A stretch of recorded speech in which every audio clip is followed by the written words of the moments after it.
In this video, we are going to see polycythemia commonly seen in children with tetralogy of Fallot. For nursing students காக Tamil and மலையாளமில் explanation இருக்குது, maximum தமிழில் இருக்குது.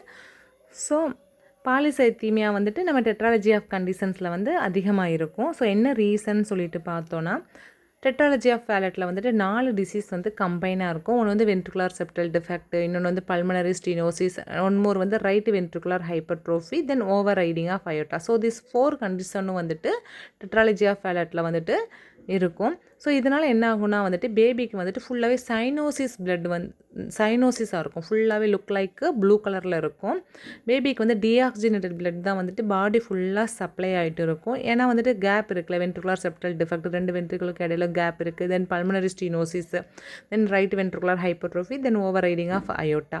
So இதனால் என்ன, aorta வழியாக again பேபிக்கு வந்து ஃபுல்லாகவே டீஆக்சிஜனேட்டட் பிளட் தான் சப்ளை ஆகிட்டு இருக்கும். Due to right to left shunting of blood இந்த சண்ட் இருக்கிறதுனால caused by pulmonary stenosis and VSD இருக்கும். So deoxygenated blood bypasses the lung and enter systemic circulation. Whole பாடியுமே டீஆக்சிஜனேட்டட் பிளட் தான் supply இருக்கும். This lead to chronic hypoxia. So கிரானிக்காகவே பேபிக்கு எப்படி இருக்குன்னா, ஆக்சிஜன் லெவல் வந்து ரொம்ப டிக்ரீஸ்டாக இருக்கும், லோ ஆக்சிஜன் லெவல் இன் டிஷ்யூஸ்லையும். ஸோ இந்த ரீசன்னால் நமக்கு வந்து பேபிக்கு வந்து என்ன வேணும், இப்போ ஆக்சிஜன் சப்ளை வேணும். ஸோ அந்த ஆக்சிஜன் கேரி பண்ணால் நமக்கு ஆர்பிசி வேணும். ஸோ இந்த response the kidney release erythropoietin. Kidney வந்து எரித்ரோபயாட்டினை வந்து ப்ரொடியூஸ் பண்ணுது.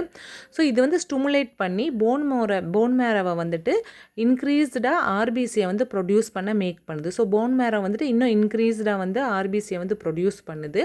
ஸோ அந்த ரீசன்னால் வந்துட்டு RBC increased RBC is called polycythemia. So chronic hypoxia, it leads to increased erythropoietin, it leads to polycythemia. So this video I think so useful for you. So thanks for watching this video.